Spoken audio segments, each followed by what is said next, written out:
అడగాలంటే అడగచ్చు.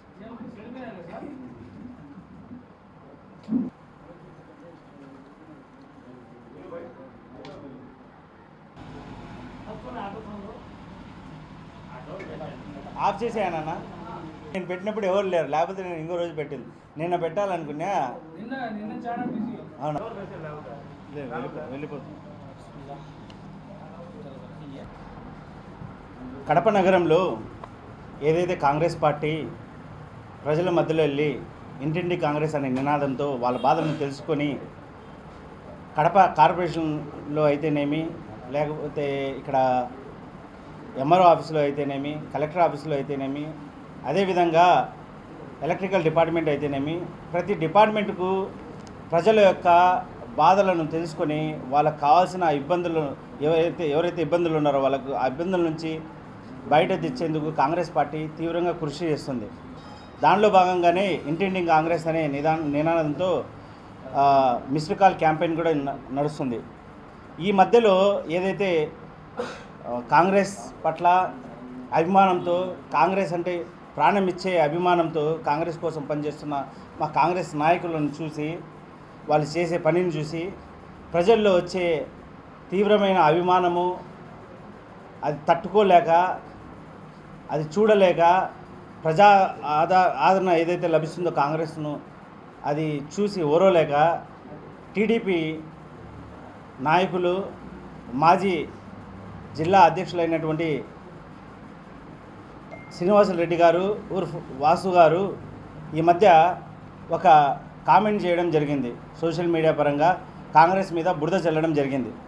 అదేంటంటే, పార్లమెంటులో తేజస్వి సూర్య అనే ఒక కుర్ర అతను, అంటే ఎంపీ గారు, అతను యువగణ నాయకులు, ఆయన ఏమన్నారంటే, ఇండియా పాకిస్తాన్ లాగా దుర్మార్గంగా తెలంగాణను ఆంధ్రాను కాంగ్రెస్ పార్టీ వేరు చేసింది అంటున్నారు.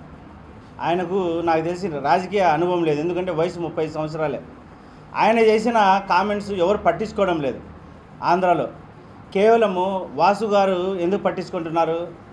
కాంగ్రెస్ మీద బురద చెల్లేదానికి, కాంగ్రెస్లో ప్రజాదరణ ఏదైతే వస్తుందో దాన్ని తట్టుకోలేక ఏదో ఒక అంశం తెచ్చి ఇక్కడ ఫిట్ చేయాలని ట్రై చేస్తున్నారు. అటువంటి ఏమి చెల్లవు ఇక్కడ. ఎందుకంటే జనాలు గమనించినారు. ఎప్పుడైతే బైఫర్గేషన్ జరిగిందో 5 సంవత్సరాలు మీకు ఇచ్చినారు, మళ్ళీ ఇప్పుడు 2 సంవత్సరాలు అయింది. ఈ మధ్యలో వైసీపీ కూడా అవకాశం ఇచ్చినారు. మీరేం చేసిందిలే, పెట్టిందిలే, అందుకని మీకు ఎవరు ప్రజలు ఆదరించడం లేదు. కాబట్టి ఇదైతే కాంగ్రెస్కి ఏదైతే ప్రజాదరణ వస్తుందో అది ఓరలేక ఇటువంటి మాటలు మాట్లాడడము సమంజసం కాదని దీన్ని ఖండిస్తూ ఈరోజు మీడియా ముఖంగా నేను తెలుపుకుంటున్నాను. అదేవిధంగా ప్రజలకు రెండు ముఖ్య విషయాలు తెలియాలి. అదేంటంటే, ఆ రోజు బైఫర్గేషన్ జరిగేటప్పుడు ఆంధ్ర తెలంగాణకు వేరు చేసేదానికి తీవ్రమైన అల్లోకల్లోలాలు ఏదైతే హైదరాబాద్లో తెలంగాణ వాదులు ఒకరు ఆత్మహత్య యత్నాలు, ధర్నాలు చేస్తా చాలామంది చనిపోవడం జరిగింది. వాళ్ళు మా తెలుగు తమ్ముళ్ళే. వాళ్ళు చనిపోవడము, భారతీయులు చనిపోవడము, దాన్ని అరకట్టే విధంగా మనం వెళ్ళాలి కదా. వాళ్ళు చనిపోతే మనం ఎలా చూస్తూ ఉండాలా? అదేవిధంగా ఇప్పుడు ఏదైతే పార్టీలు కాంగ్రెస్ మీద బురద జల్లుతున్నాయో ఆ రోజు అన్ని పార్టీలు మమేకమై అందరు కలిసి తెలంగాణ సపరేట్ చేయాలని చెప్పినాయి. దానికి ఉదాహరణ మీరు చూసినట్టయితే అప్పటి ప్రధానమంత్రి అభ్యర్థిగా ఉన్నటువంటి ఎల్కే అద్వానీ గారు చెప్పిన మాటలు ఇవి. మాకు ఓటేయండి, మేము సత్తాలు వచ్చిన 100 రోజుల్లో తెలంగాణ సపరేట్ చేస్తామని వాళ్ళు చెప్పినారు. తర్వాత మీ పార్టీ నాయకుడు, మీ పార్టీ జాతీయ నాయకుడు, ప్రస్తుత సీఎం, ఆయనంత తెలివైన వాళ్ళు ఎవరు లేరంటారు. సంపద సృష్టిస్తా అంటున్నారు. ఆ సంపద ఎక్కడి నుంచి సృష్టిస్తున్నారు? ప్రజలు చూస్తున్నారు. ప్రజల దగ్గర నుంచి ట్యాక్సుల రూపంలో దుర్మార్గంగా వాళ్ళ కుళాయిల కనెక్షన్ కట్ చేసి వాళ్ళ ఇళ్ళకి తాళాలు వేసి సంపద సృష్టించుకుంటున్నారు. కరెక్టే. ఆయన కూడా 18 అక్టోబరు 2006లో రాసిన లెటరు జూమ్ చేసి చూడండి కెమెరాలో. మీరు కాంగ్రెస్ పార్టీకి రాసినారనమాట. మీరు అప్పుడు అధికారంలో కాంగ్రెస్ పార్టీ ఉంది కాబట్టి మీరు తెలంగాణను సపరేట్ చేసుకోండి, మాకు ఎటువంటి అభ్యంతరం లేదని ఆయన రాసి వీళ్ళందరూ తెలంగాణకు వ్యతిరేకం కాదు, తెలంగాణ సపరేట్ చేయాలని.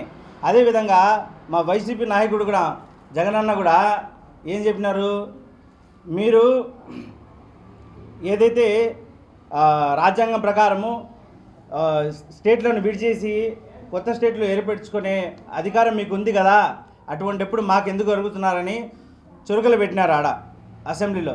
ఈ విధంగా వీళ్ళంతా ఒకటే తెలంగాణ సపరేట్ చేయాలని, అక్కడ సివిల్ వార్ అయ్యి హైదరాబాద్లో చాలామంది యువకులు చనిపోతూ ఉంటే దీన్ని ఎలా పరిష్కరించాలని ఉమ్మడి రాజధానిగా హైదరాబాద్ 10 సంవత్సరాలు పెట్టి ప్రత్యేక హోదా ఇచ్చి ఆదుకొని హైదరాబాద్ కన్నా ఇంకా బాగా డెవలప్ చేస్తామని కాంగ్రెస్ పార్టీ విధి లేని పరిస్థితుల్లో వీళ్ళందరూ కలిసి చేయాల్సిందంటే అన్ని పార్టీలు కలిసి అప్పుడు సపరేట్ చేయాల్సి వచ్చింది. ఎందుకంటే పగ్గం కాంగ్రెస్ చేతిలో ఉంది, అధికారం కాంగ్రెస్ చేతిలో ఉంది. ఇంకా జనాలు చనిపోతే దానికి బ్లేమ్ చేసేదానికి కూడా వీళ్ళెవరు వెనకాడరు, కాంగ్రెస్నే బ్లేమ్ చేస్తారు ఇంకా ఎంతమంది చనిపోయినా. ఇవన్నీ చూసి కాంగ్రెస్ ప్రత్యేక హోదా ఇచ్చి బాగా డెవలప్ చేద్దామంటే దాని తర్వాత అధికారాన్ని ఇవ్వలేదు ప్రజలు. ఎందుకంటే వీళ్ళ మాటల్లో వెళ్ళిపోయినారు. వీళ్ళని ఇప్పుడు చూసినారు కాబట్టి ఇప్పుడు రాబోయే ఎలక్షన్స్లో ఖచ్చితంగా 29లో బుద్ధి చెప్పి ఎన్డీఏ కూటమికి, ఇండియా కూటమి, రాహుల్ గాంధీ గారు ప్రధానమంత్రి అయ్యి ఖచ్చితంగా ఈ మన ఆంధ్రప్రదేశ్కు ప్రత్యేక హోదా మీద మొదటి సంతకం పెడతామని చెప్పినారు.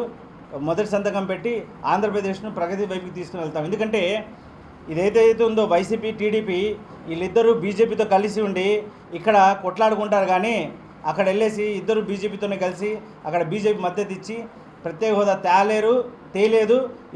వీళ్ళు ఆంధ్రప్రదేశ్ను డెవలప్ చేయరు కూడా. అలా చేయలేక ప్రజల పట్ల విమర్శ ఎదుర్కొంటున్నారు కాబట్టి కాంగ్రెస్ ఆదరణ పొందుతుంది. కాబట్టి వాసు గారు ఈ విధంగా మాట్లాడడం ఎంతైనా సమంజసం కాదు, ఇది మంచిది కాదని ఈ మీడియా ముఖంగా తెలుపుకుంటున్నాం. ఇంకో ముఖ్య విషయము, 2023లో మహిళలకు 33% రిజర్వేషన్ ఇస్తూ పాస్ చేసిన బిల్లు ఎన్డీఏ గవర్నమెంట్లో. దీనికి కాంగ్రెస్ మద్దతు ఇచ్చింది. ఎందుకంటే మహిళల పట్ల కాంగ్రెస్కు చాలా మంచి అభిప్రాయం.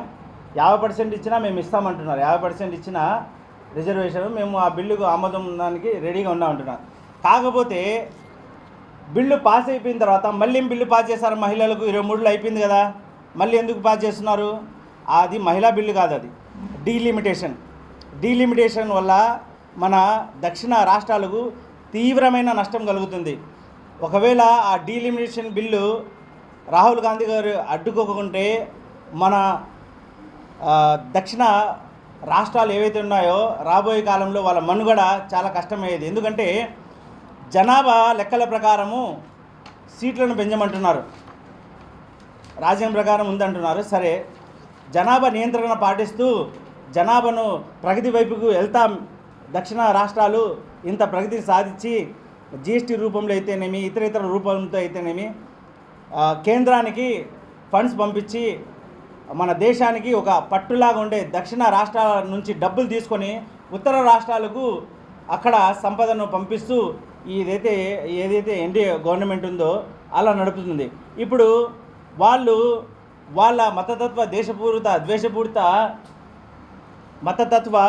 ద్వేషపూరిత పాలన అనేది అక్కడ కొన్ని చోట్ల ఉత్తర భారతదేశంలో నడుస్తుంది. దాన్ని వాళ్ళు ఆసరా చూసుకొని ఎల్లప్పుడూ వాళ్ళే అధికారంలో ఉండాలనే ఉద్దేశంతో అక్కడ సీట్లు పెంచి తద్వారా పార్లమెంట్లో వాళ్ళు నెగ్గి తద్వారా ప్రతిసారి వాళ్ళే ఎన్నికై ఎల్లప్పుడూ వాళ్ళే రాజ్యం వెళ్దామని దక్షిణ రాష్ట్రాలను అన్యాయం చేద్దామనే పెద్ద కుట్రను రాహుల్ గాంధీ గారు అడ్డుకున్నారు. మీరు నిజంగానే మహిళల పట్ల మీకు మంచి అభిప్రాయం ఉంటే, చిత్తశుద్ధి ఉంటే ఈ బిల్లును అమలు చేయండి. ఇది చేయలేక ఇప్పుడు మళ్ళీ ఎందుకు ప్రవేశపెట్టినారంటే కేవలము ఏదైతే ఎలక్షన్స్ నడుస్తున్నాయో ఈ ఎలక్షన్స్లో వాళ్ళకి తెలుసు అనమాట, ఎన్డీఏ కూటమికి వాళ్ళకు కావాల్సినన్ని ఓట్లు లేవు అక్కడ పార్లమెంట్లో, బిల్లు నెగ్గదని తెలుసు. అయినా ఎందుకు పెట్టినారంటే ఈ బిల్లును డీలిమిటేషన్ బిల్లును మహిళా బిల్లుతో ఆడ ప్రజలకు మభ్యపెట్టి మీడియా ద్వారా మరియు పార్లమెంట్లో మభ్యపెట్టి ఇది ఎట్టా నెగ్గకపోతే దీన్ని మొత్తము కాంగ్రెస్ను మరియు ఇండియా కూటమికి ఆ, దానికి చెడ్డ పేరు వచ్చే విధంగా ఎలక్షన్స్లో వాడుకుందామనే ఒక పెద్ద కుట్ర పన్నినారు. కానీ మహిళలు చాలా తెలివైన వాళ్ళు, ప్రజలు కూడా చాలా తెలివైన వాళ్ళు, మీకు బుద్ధి చెప్పినారు కాబట్టి ఇండియా కూటమి మా రాహుల్ గాంధీ గారు ఇప్పుడు చాలా ఆనందంగా ఉన్నారు.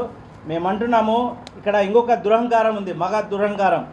543 సీట్లు ఏదైతే ఉన్నాయో ప్రస్తుతం పార్లమెంటులో దాంట్లోనే 33% ఇయ్యాడంట ఆయన. మగోళ్ళు అనేసి అహంకారం ఉంది మా మోడీ గారికి. ఆయన సీట్ ఖాళీ చేయరు, వాళ్ళ పార్టీలో ఉండే వాళ్ళు ఖాళీ చేయరు. దాంట్లో 33% రిజర్వేషన్ ఇవ్వకుండా 850 సీట్లకు పెంచి కొత్త సీట్లు వేసి ఆడు కూర్చోబెడతారంట. 33% ఉండే దాంట్లో ఇవ్వయ్యా, మళ్ళీ సెన్సెక్స్ వచ్చిన తర్వాత డీలిమినేషన్ అయిన తర్వాత మళ్ళీ ఎంతమంది సీట్లు వస్తారో దాంట్లో కూడా ఇవ్వు. ఇప్పుడు ఇవ్వమంటున్నాం మేము, ఇప్పుడు ఇవ్వట్లేదు. ఈ బిల్లును అమలు చేయమంటున్నాం, చేయట్లేదు. డీలిమిటేషన్ బిల్లును మహిళా బిల్లుగా తీసుకొని వచ్చి అక్కడ జనాలను మభ్యపెట్టి మీడియా ప్రాతిపద్యంగా ఈ విధంగా చేయడము చాలా దుర్మార్గము. దీనికి సపోర్ట్ చేసిన వైసీపీ, టీడీపీ, జనసేన సిగ్గుతో తల ఉంచుకోవాలా. మీరు దక్షిణ రాష్ట్రాల పట్ల మీరు కొంచెం కూడా చిత్తశుద్ధితో లేరని ఈ ప్రజలు గమనించాలని ప్రజలకు తెలియజేస్తున్నాను.